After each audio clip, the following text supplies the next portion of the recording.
మీ అందరికీ పండుగాడు గుర్తున్నాడా? గుర్తులేడా? ఎవడు కొడితే దిమ్మ తిరిగి మైండ్ బ్లాంక్ అవుద్దో వాడే పండుగాడు. ఇప్పుడు గుర్తొచ్చాడా? ఎస్. ఎప్పుడు వచ్చామన్నది కాదన్నయ్య, బుల్లెట్ దిగిందా లేదా.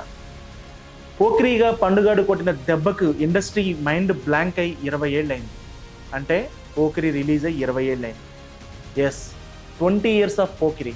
ఒక్కసారి రీల్ వెనక్కి వేసుకుందాం, పోకిరి విశేషాలు ఏంటో తెలుసుకుందాం.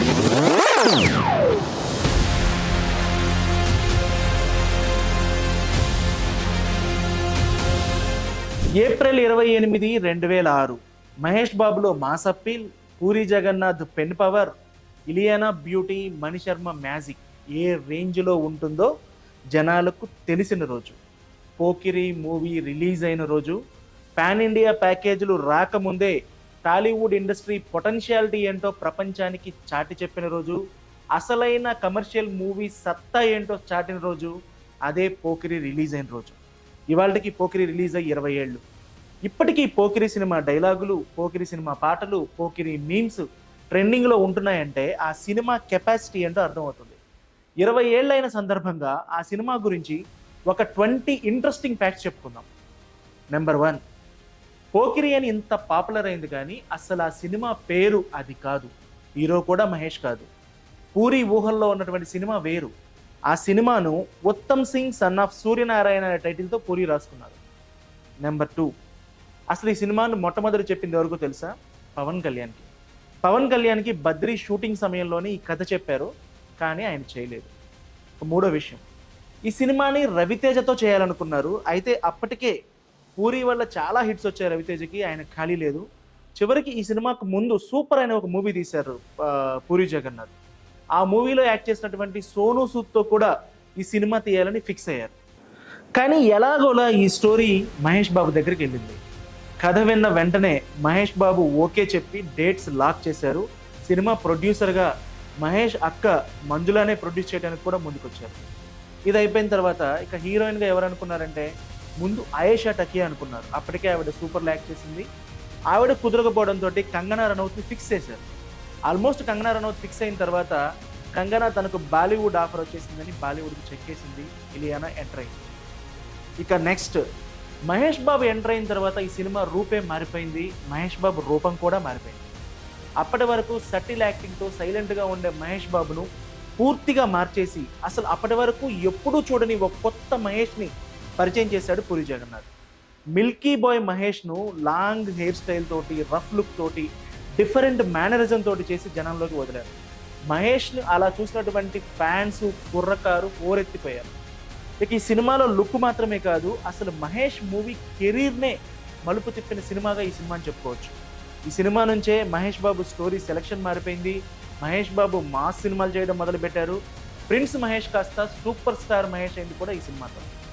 ఇక ఇలియానా క్యూట్నెస్ ఏ రేంజ్లో ఉందంటే ఆవిడకు ఫ్యాన్స్ ఫిదా అయిపోయారు. ఇలియానాను ఒక సూపర్ స్టార్ని చేసింది ఈ సినిమా.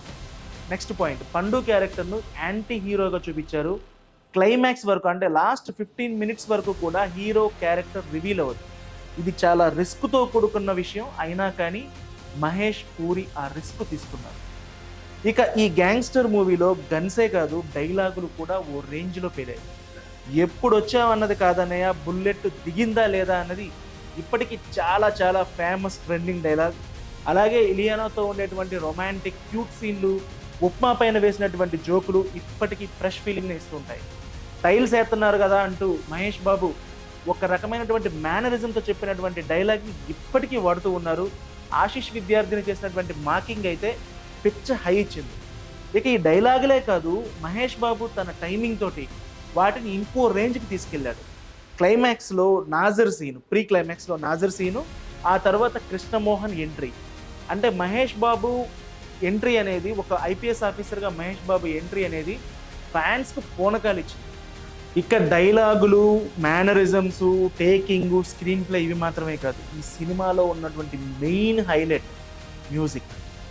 మణిశర్మ అయితే మ్యూజిక్తో మ్యాజిక్ చేశారు. అప్పటికే చాలా పెద్ద హిట్లు ఉన్నాయి మణిశర్మకి, చిరంజీవితో కానీ, బాలకృష్ణతో కానీ బ్లాక్ బస్టర్ హిట్లు ఉన్నాయి. అలాంటి మణిశర్మ ఈ సినిమాకి ఒక కొత్త రకమైనటువంటి మ్యూజిక్ అందించారు. ఒక ఫ్రెష్ ఆల్బమ్గా ఇది కనిపించింది.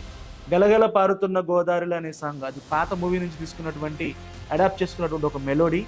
అది చాలా సూతింగ్గా ఉంటుంది. అదే కాకుండా జర జర అనే పాట అయితే అద్భుతమైన బీట్. ఇప్పటికీ దాన్ని చాలామంది పాడుకుంటూ ఉంటారు. ఇంకా ఇప్పటికి ఇంకా నా వయసు అనే పాట అయితే ఎన్నేళ్ళు 20 ఏళ్ళైనా కూడా ఇప్పటికి ఇంకా నా వయసు అనేది ఇప్పటికీ కూడా one of the toppest pub సాంగ్లుగా నిలిచింది. ఇక రికార్డుల గురించి మాట్లాడుకోవాలంటే పోకిరి అనేది అప్పటి వరకు తెలుగు సినిమా ఇండస్ట్రీ ఎన్నడూ చూడనటువంటి రికార్డులను సృష్టించింది. అసలు ఎవరు ఊహించలేనన్ని రికార్డులు అవన్నీ. ఈ స్థాయిలో ఒక సినిమా ఆడుతుందా అని ఎవరు ఊహించలేని రికార్డులు. అదేంటంటే ఏకంగా 200 సెంటర్లలో 100 డేస్ ఆడింది. అప్పటికది ఊహకు కూడా అందినటువంటి విషయం. ఇది ఆల్ ఇండియా రికార్డు. ఇంకా 63 సెంటర్లలో సిల్వర్ జూబ్లీ ఆడిన ఏకైక తెలుగు సినిమా ఇది. ఇంతవరకు ఇంకో సినిమా రాలేదు. కర్నూలులో 365 రోజులు, 500 రోజులు కూడా ఆడింది. అప్పట్లోనే 66 కోట్ల గ్రాస్ను, 44 కోట్ల షేర్ను వసూలు చేసి తెలుగు సినిమా ఇంత కలెక్ట్ చేయగలుగుతుందా అని నిరూపించింది ఈ సినిమా. ఆ తర్వాత తమిళ్లో విజయ్ చేశాడు, పోకిరి అని అదే పేరుతోటి విజయ్ యాసింగ్ చేశారు. ఇక కన్నడలో ఈ సినిమా చేశారు. ఆ తర్వాత బాలీవుడ్లో సల్లుభాయ్ వాంటెడ్ పేరుతో పోకిరిని చేశాడు. అన్ని చోట్ల కూడా సూపర్ హిట్ అయింది. ఇప్పుడంటే పాన్ ఇండియాలు, మల్టీప్లెక్స్లు పెరిగిపోయి 100 కోట్ల కలెక్షన్లు చెప్తున్నారు. కానీ పోకిరి అనేది అసలు పోకిరి ఫుట్ఫాల్ ముందు అంటే ఎంతమంది దీన్ని విజిట్ చేశారు, సినిమాకి వచ్చారు అనేది లెక్కేస్తే ఇప్పటికీ కూడా అప్పట్లో టికెట్ల రేట్లు మహా అయితే 40 రూపాయలు బాల్కనీ టాప్ ఉండేది. ఒక యావరేజ్ ప్రైస్ తీసుకొని ఇప్పటి రేట్ల ప్రకారం లెక్క కడితే కనుక పోకిరి అనేది ఇప్పటికీ ఇండస్ట్రీ రికార్డుగా నిలుస్తుంది. టాలీవుడ్ కమర్షియల్ పొటెన్షియల్ను ప్రపంచానికి చూపించినటువంటి out and out mass masala cinema Pokiri. ఇక ఫైనల్గా ఒక ఎండ్ నోట్ తోటి దీన్ని ముగిస్తాను. ఎండ్ నోట్ ఏంటంటే, ఈ సినిమాలో క్లైమాక్స్ ఫైట్లో మహేష్ బాబు తలను నీళ్ళల్లో పెట్టి ఒక బాక్స్ అంటే ఒక అక్వేరియం లాంటి దాంట్లో ఒక బాక్స్లో పెడతారు. ఆ ఫైట్లో లైటింగ్ కోసం పెట్టినటువంటి వైర్స్ కట్ అయ్యి షార్ట్ సర్క్యూట్ అయ్యి ఒకరు చనిపోయారు. దానికి కొన్ని క్షణాల ముందు మహేష్ బాబు ఆ నీటిలో తలపెట్టాడు.